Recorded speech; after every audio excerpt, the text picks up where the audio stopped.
வணக்கம். இன்றைய முக்கிய செய்திகள். புதுச்சேரி துணைநிலை ஆளுநர் அலுவலகத்தில் லட்சிய ஜனநாயக கட்சி சார்பில் கட்சியின் தலைவர் ஜோஸ் சார்லஸ் மார்டின் அவர்களின் அறிவுறுத்தலின்படி இன்று 3 முக்கிய மனுக்கள் அளிக்கப்பட்டன. கட்சியின் பொதுச் செயலாளர் பிரபாகரன், மாநில செயலாளர்கள் ரவி ராஜாராம் மற்றும் அனிதா ஆகியோர் இந்த மனுக்களை ஆளுநர் அலுவலகத்தில் சமர்ப்பித்தனர்.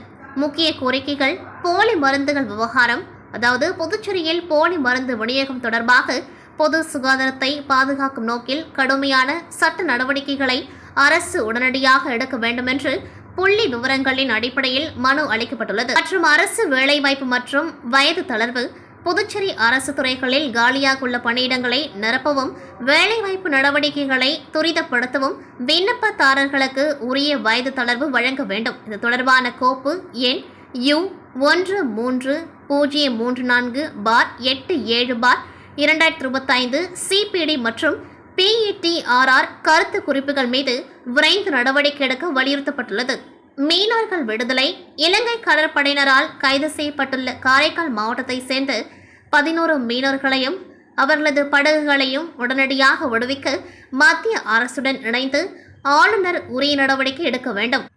மக்கள் நலன் சார்ந்த இந்த 3 முக்கிய கோரிக்கைகள் குறித்து துணைநிலை ஆளுநர் அவர்கள் தனி கவனம் செலுத்தி போர்க்கால அடிப்படையில் நடவடிக்கை எடுக்க வேண்டும் என லட்சிய ஜனநாயக கட்சி சார்பில் கேட்டுக் கொள்ளப்பட்டுள்ளது. புதுச்சேரி பள்ளிக் கல்வித்துறை சார்பில் கதிர்காமம் அரசு பெண்கள் மேல்நிலைப் பள்ளியில் மண்டல அளவிலான அறிவியல் கண்காட்சி துவக்க விழா இன்று நடைபெற்றது.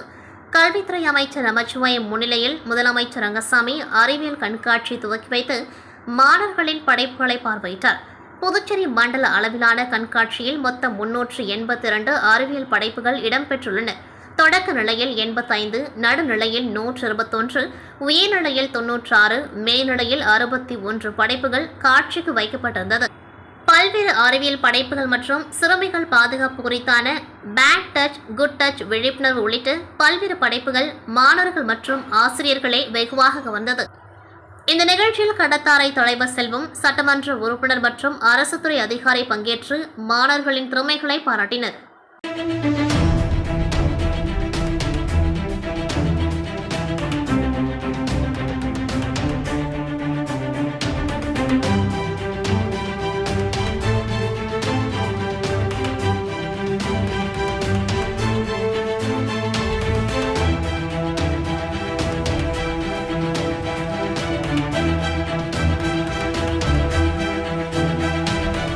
புதுச்சேரியில் போலி மருந்து தயாரித்து நாடு முழுவதும் சப்ளை செய்யப்பட்டிருப்பது மிகப்பெரிய அதிர்வலைகளை ஏற்படுத்தியது. மேலும் இந்த போலி மருந்து விவகாரத்தில் பல ஆயிரம் கோடி மோசடி நடைபெற்றுள்ளதால் துணைநிலை ஆளுநர் கைலாஷ்நாதன் பரிந்துரையின் பேரில் இவ்வழக்கு சிபிஐ விசாரணைக்கு மாற்றப்பட்டுள்ளது. அதன்படி இன்று முதல் சிபிஐ தனது விசாரணையை துவங்கிய நிலையில் புதுச்சேரியில் மொத்த மற்றும் சில்லறை மருந்தகங்களில் இருப்பில் உள்ள மற்றும் இனிவரும் காலங்களில் கொள்முதல் செய்யப்படும் மருந்துகளின் ஒவ்வொரு தொகுப்புகளுக்கும் ஆய்வக தர அறிக்கை சமர்ப்பிக்கப்பட வேண்டும் என அனைத்து மருந்தகங்களுக்கும் மாநில மருந்து கட்டுப்பாட்டுத்துறை அதிரடியாக உத்தரவு பிறப்பித்துள்ளது. அதன்படி அரசின் உத்தரவை ஏற்று புதுச்சேரி மாநில மருந்து வணிகர்கள் சங்கத்தின் சார்பில் அனைத்து மருந்து உற்பத்தி தொழிற்சாலைகள் மற்றும் மருந்து நிறுவனங்களுக்கு புதுச்சேரி அரசு மருந்து கட்டுப்பாட்டுத்துறையின் உத்தரவையும் அவர்கள் கேட்டுள்ள மருந்து ஆய்வக தர சான்றிதழும் சமர்ப்பிக்க வேண்டும் என மின்னஞ்சல் அனுப்பப்பட்டுள்ளது. மேலும் இனிவரும் காலங்களில் ஒவ்வொரு மருந்துகளின் நம்பகத்தன்மை இத்தகைய ஆய்வக தர சான்றிதழ் வாயிலாக உறுதிப்படுத்துவதோடு வாடிக்கையாளர்கள் எந்தவித அச்சமுமின்றி வாங்கிக் கொள்ளலாம் என புதுச்சேரி மாநில மருந்து வணிகர்கள் சங்கத்தின் செய்திக்குறிப்பில் தெரிவிக்கப்பட்டுள்ளது. புதுச்சேரி, காரைக்கால், மாஹே, ஏனாம் பகுதிகளில் பொதுப்பணித்துறையில் 1378 பேர் வவுச்சர் ஊழியர்களாக ஒப்பந்த அடிப்படையில் குடிநீர் விநியோகம், சாலை கட்டமைப்பு உள்ளிட்ட பல்வேறு பராமரிப்பு பணிகளில் கடந்த 15 வருடமாக ஈடுபட்டு வருகின்றனர். ரூபாய் 10,000 ஊதியம் வாங்கி வந்த இவர்களுக்கு இந்த ஆட்சியில் ரூபாய் 18,000 ஊதியம் உயர்த்தி வழங்கப்பட்டது. இதனிடையே 10 ஆண்டுகளுக்கு மேல் பணிபுரிந்து வரும் வவுச்சர் ஊழியர்களை பணி நிரந்தரம் செய்ய வேண்டும் என ஊழியர்கள் கோரிக்கை வைத்த நிலையில் 10 ஆண்டுகளுக்கு மேல் பணிபுரிந்து வரும் பொதுப்பணித்துறை வவுச்சர் ஊழியர்கள் பணி நிரந்தரம் செய்யப்படுவார்கள் என முதலமைச்சர் ரங்கசாமி இருமுறை சட்டமன்ற கூட்டத்தொடரில் அறிவித்திருந்தார். இந்த நிலையில் கதிர்காமம் மருத்துவக் கல்லூரி பாலியல் நிறுவனத்தில் பணிபுரியும் ஊழியர்கள் பணி நிரந்தரம் செய்யப்பட்டுள்ளனர். இதன்படி பொதுப்பணித்துறையில் முதலமைச்சர் ரங்கசாமி சட்டப்பேரவையில் அறிவித்தது போல 10 ஆண்டுகளுக்கு மேலாக பணிபுரிந்து வரும் வவுச்சர் ஊழியர்களை பணி நிரந்தரம் செய்ய வேண்டும், பொதுப்பணித்துறையில் உள்ள காலி பணியிடங்களை நிரப்ப வேண்டும் உள்ளிட்ட கோரிக்கைகளை வலியுறுத்தி 100க்கும் மேற்பட்ட வவுச்சர் ஊழியர்கள் தலைமை செயலகத்தில் உள்ள பொதுப்பணித்துறை செயலர் முத்தம்மா அலுவலகத்தை முற்றுகையிட்டு உள்ளிருப்பு போராட்டத்தில் ஈடுபட்டனர். தொடர்ந்து சம்பவ இடத்திற்கு வந்த போலீசார் போராட்டத்தில் ஈடுபட்டவர்களை அரசு செயலரிடம் பேச்சுவார்த்தைக்கு அழைத்து சென்ற நிலையில் பணி நிரந்தரம் செய்யப்படும் என உறுதி அளித்ததை தொடர்ந்து கலைந்து சென்றனர். பொங்கல் பண்டிகை முன்னிட்டு கடலூர் மாநகர கடலூர் கிழக்கு மாவட்ட திமுக சார்பில் கடலூர் சட்டமன்ற தொகுதிக்குட்பட்ட மகளிருக்கான கால்பந்தாட்ட போட்டி கடலூர் அண்ணா விளையாட்டு மைதானத்தில் நடைபெற்றது. நிகழ்ச்சிக்கு மாநகர திமுக செயலாளர் KS ராஜா தலைமை தாங்கினார். கடலூர் சட்டமன்ற தொகுதி பார்வையாளர் சுவை சுரேஷ், பகுதி செயலாளர்கள் சலீம், நடராஜன் ஆகியோர் முன்னிலை வகித்தனர். சிறப்பு அழைப்பாளராக மேயர் சுந்தரி ராஜா கலந்து கொண்டு போட்டியை துவக்கி வைத்தார். இதையடுத்து கடலூர் வண்டிப்பாளையம், உப்பளவாடி, சின்ன கங்கனாங்குப்பம், மஞ்சக்குப்பம், முதுநகர் உள்ளிட்ட 10 அணிகள் கலந்து கொண்டு விளையாடின. இதில் நாளை ஆண்களுக்கான கால்பந்தாட்ட போட்டி நடைபெற உள்ளது. நிகழ்ச்சியில் கவுன்சிலர் சுபாஷினி ராஜா, திமுக செயற்குழு உறுப்பினர் விக்ரமன், மாணவர் அணி துணை அமைப்பாளர் பாலாஜி, தகவல் தொழில்நுட்ப அணி கார்த்திக், வழக்கறிஞர் பாபு, பயிற்சியாளர்கள் உட்பட பலர் கலந்து கொண்டார்கள்.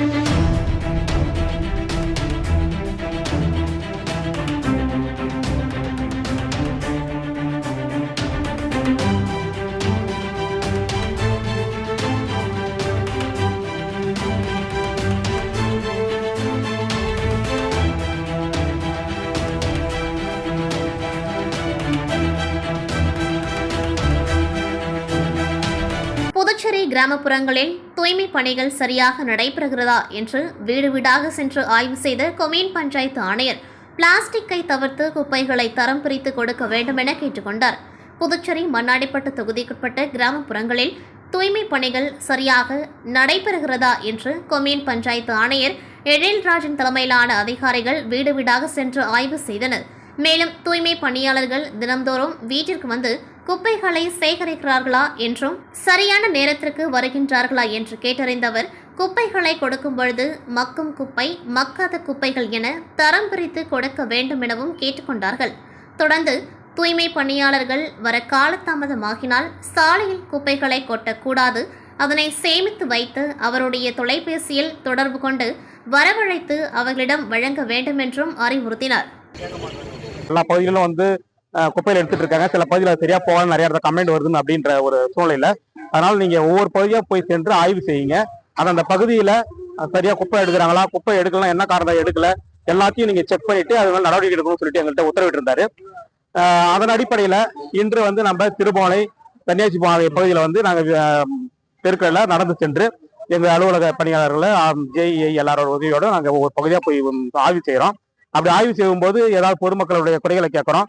அவங்க வந்து கரெக்டா வந்து குப்பை எடுக்கிறவங்க கரெக்டா வந்து குப்பை எடுக்கிறாங்களா இல்லையா, எந்த டைமுக்கு வராங்க, எவ்வளவு பேர் வராங்க, அந்த குப்பையை வந்து தரம் பிரிச்சு தனித்தனியா வந்து மக்கற குப்பை மக்காத குப்பை வாங்குறாங்களா இல்ல அப்படியே வாங்குறாங்களா, இப்படி எல்லா விதத்திலையும் உங்கள்கிட்ட நம்ம கேட்கறோம். ரெண்டாவது வந்து பாலித்தீன் பைகள்லாம் பயன்படுத்த வேண்டாம்னு நம்ம அறிவுறுத்துறோம். இந்த மாதிரி நம்ம ஒவ்வொரு தெருக்கெல்லாம் போயிட்டு நாங்க விசாரணை பண்ணிட்டு இருக்கிறோம். அது இந்த தினத்துல இருந்து ஆரம்பிச்சிருக்கோம். இனிமேல் தொடர்ந்து ஒவ்வொரு கிராமமா சென்று அதே மாதிரி மெயின் ரோட்ல கலைஞர்கள் எல்லா இடத்துலையும் போயிட்டு இந்த மாதிரி விசாரணை மேற்கொள்ள போறோம். ரெண்டாவது சரியா வரல அப்படின்னு சொன்னாங்கன்னா அது பதிவு செய்து அந்த நிறுவனத்துக்கு தெரியப்படுத்தி உடனே அதை சரியா செய்யணும்ன்றதை நாங்க ஏற்பாடு பண்றோம். இப்ப நம்ம பார்த்த வகையில இந்த நம்ம பார்த்தோம், இப்ப திருபுவனை பகுதியில பார்த்தோம், எல்லா பகுதியிலையும் வந்து சரியா குப்பை வண்டி வருதுன்னு சொல்லியிருக்காங்க, டைமுக்கு வாங்குறாங்கன்னு சொல்லியிருக்காங்க. அதே மாதிரி எந்த பிரச்சனையும் இல்லாம நாங்க குப்பையெல்லாம் வெளியே நாங்க போறதெல்லாம் சொல்லியிருக்காங்க. இப்போ இந்த கிராமத்தை பொறுத்த வரைக்கும் பிரச்சனை இல்லைன்னு தெரிய வருது. அதே மாதிரி நாங்க ஒவ்வொரு கிராமமா போக போறோம். ஒவ்வொரு கிராமம் போய் ஆய்வு செய்யும் போது எந்த கிராமத்துல இந்த மாதிரி சரியா நடக்கலையோ, அந்த நடைபெறலையோ அந்த இடத்துல சரியா நடத்துறதுக்கான ஆய்வுகளை மேற்கொண்டு அவங்களை திரும்ப செய்ய சொல்லி நாங்க அறிவுறுத்துவோன்றதுனால அதை பதிவு செய்யறோம். புகார் நம்பர் பார்த்தீங்கன்னா எங்க அலுவலக நம்பர் கொடுத்துருக்கோம். அது இல்லாம எங்க ஓவர்சியர் இருக்காரு, ஓவர்சியரோட நம்பர் கொடுத்துருக்கோம். அப்புறம் இந்த நிறுவனத்துல வந்து ஒரு மேனேஜர் இருக்காரு சத்யான்னு சொல்லிட்டு, அவருடைய நம்பரையும் கொடுத்துருக்கோம். இதுல 3 பேருக்கு நம்பருக்கும் எங்களுக்கு ஏதாவது தொலைபேசி நம்பர்ல பயன்படுத்தி யாராவது கமெண்ட் தெரிவிக்கும் பட்சத்துல அந்த இடத்துல உடனே போய் அந்த நடவடிக்கை எடுக்க சொல்லி ஏற்பாடு பண்ணிருக்கிறோம். புதுச்சேரி மாநிலம் வில்லியனூர் சட்டமன்ற தொகுதிக்குட்பட்ட விழுப்புரம் பிரதான சாலையில் கண்ணகி அரசு பெண்கள் பள்ளிக்கு எதிரில் கல்வெட்டு அருகில் சேதமடைந்து யூ வடிவ வாய்க்கால் சீரமைக்கும் பணிக்கு ரூபாய் 18,46,000 ரூபாய் நிதி ஒதுக்கீடு செய்யப்பட்டு பொதுப்பணித்துறை கட்டடங்கள் மற்றும் சாலைகள் வடக்கு பிரிவு மூலம் மேற்கொள்ளப்பட உள்ள பணிக்கான பூமி பூஜை நிகழ்ச்சி இன்று காலை நடைபெற்றது.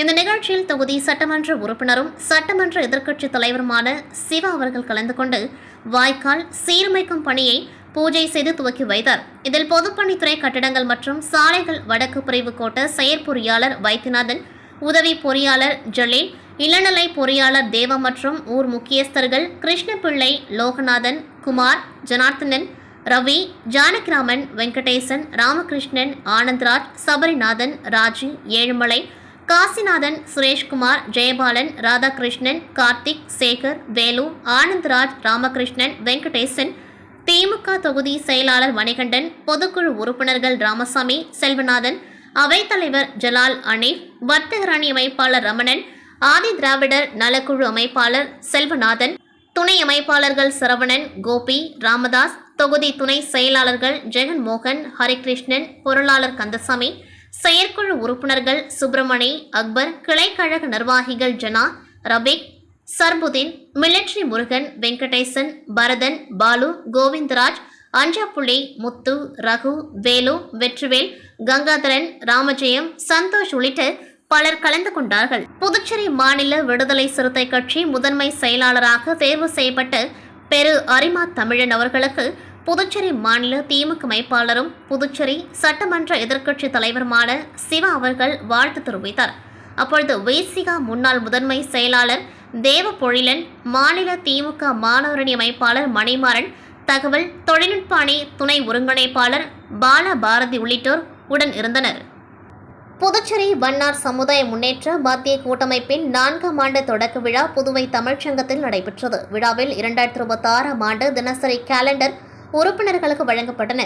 எதிர்வரும் தைத்திங்கள் பெருநலம் பொங்கல் திருநாளை முன்னிட்டு உறுப்பினர்களுக்கு பச்சரிசி, வெல்லம், பாசிப்பயிர், முந்திரி, திராட்சை, ஏலக்காய் உள்ளிட்ட பொருட்கள் வழங்கப்பட்டன. இதில் பல்வேறு தீர்மானங்கள் நிறைவேற்றப்பட்டது. அதன்படி 1995 மற்றும் 1996ஆம் ஆண்டில் புதுச்சேரி வண்ணார் சமுதாயத்தை தாழ்த்தப்பட்டோர் பட்டியலில் சேர்த்திட புதுச்சேரி சட்டப்பேரவையில் ஒருமனதாக நிறைவேற்றப்பட்ட தீர்மானத்தை சட்டமாக கொண்டுவர மத்திய அரசு உடனடியாக நடவடிக்கை எடுப்பதற்கு புதுச்சேரி மாநில அரசு மற்றும் மத்திய அரசுக்கும் நினைவூட்டல் கடிதங்கள் அனுப்புவது, சலவை தொழிலகம் மற்றும் லாண்டரி கடைகளுக்கு தமிழகத்தில் வழங்கப்படுவதைப் போல சலுகை விலை சிறு தொழில் மின்சாரம் புதுவை மாநில அரசு வழங்கிட வேண்டுமென்று வலியுறுத்தி மனு கொடுப்பது, சலவை தொழில் செய்பவர்களுக்கு மழைக்கால நிவாரணம் வழங்க வலியுறுத்தி மனு கொடுப்பது, புதுவை அரசு வழங்கும் இலவச கரி இஸ்திரி பெட்டிக்கு மாற்றாக எரிவாயு இஸ்திரி பெட்டி சிலிண்டருடன் வழங்க வேண்டுமென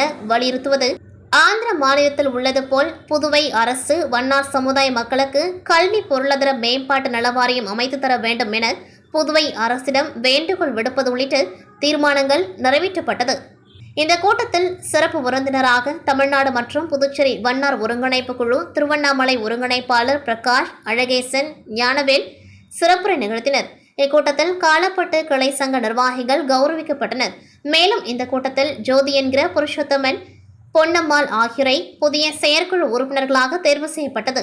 மேலும் இந்த கூட்டத்தில் புதுச்சேரி வண்ணார் சமுதாய முன்னேற்ற மத்திய கூட்டமைப்பின் உறுப்பினர் ஏம்பலம் பாலமுரளி கூட்டமைப்பின் வளர்ச்சிக்காக ரூபாய் 6,000 நிதி வழங்கினார். கூட்டத்தில் கலந்து கொண்ட உறுப்பினர்களுக்கு குலுக்கல் முறையில் 3 நபர்களுக்கு பரிசீலிக்கப்பட்டன. இந்த கூட்டத்தில் புதுச்சேரி வண்ணார் சமுதாய முன்னேற்ற மத்திய கூட்டமைப்பின் கௌரவ தலைவர் கண்ணையன், தலைவர் கலைப்பெருமாள், செயலாளர் PR சிவகுமார், பொருளாளர் சரவணன், ஒருங்கிணைப்பாளர் கங்காதரன், சட்ட ஆலோசகர் சிவசங்கர், துணைத் தலைவர்கள் பிரபுராமன், லதா, பெருமாள், துணை செயலாளர்கள் சீதாராமன், சரவணன், செயற்குழு உறுப்பினர்கள் வடிவேல், தனகோடி, கருணாகரன், பிரபு, குமரா, சுசீந்திரன் மற்றும் உறுப்பினர்கள் திரளாக கலந்து கொண்டார்கள். புதுச்சேரி மார்க்சிஸ்ட் கம்யூனிஸ்ட் கட்சி சார்பில் போலி மருந்து விவகாரத்தில் பாரபட்சமின்றி நடவடிக்கை எடுக்க வலியுறுத்தி அரசியல் தலைமைக்குழு உறுப்பினர் பாலகிருஷ்ணன் தலைமையில் சட்டமன்ற முற்றுகை போராட்டம் நடைபெறும் என அறிவிக்கப்பட்டிருந்தது. அதன்படி ராஜா திரையரங்கம் சந்திப்பில் இருந்து 100க்கும் மேற்பட்டோர் ஊர்வலமாக நேரு வீதி வழியாக சட்டமன்றத்தை நோக்கி வந்தனர். கேன்டன் வீதி சந்திப்பில் பேரிகார்டு அமைத்து தடுத்து நிறுத்தினர். அப்பொழுது தடுப்புகளை உடைத்து முன்னே சென்றவர்களை போலீசார் தடுத்து நிறுத்தினர். இதனால் அப்பகுதியில் தள்ளுமுள்ளு ஏற்பட்டு பரபரப்பு ஏற்பட்டது. தொடர்ந்து போராட்டத்தில் ஈடுபட்டவர்கள் அங்கேயே அமர்ந்து சாலை மறியல் போராட்டத்திலும் ஈடுபட்டனர். அரசுக்கு எதிராக கோஷங்களை எழுப்பி போராட்டத்தில் ஈடுபட்ட 100க்கும் மேற்பட்டோரை போலீசார் கைது செய்தனர். இத்துடன் செய்திகள் நிறைவடைகின்றது. நன்றி, வணக்கம்.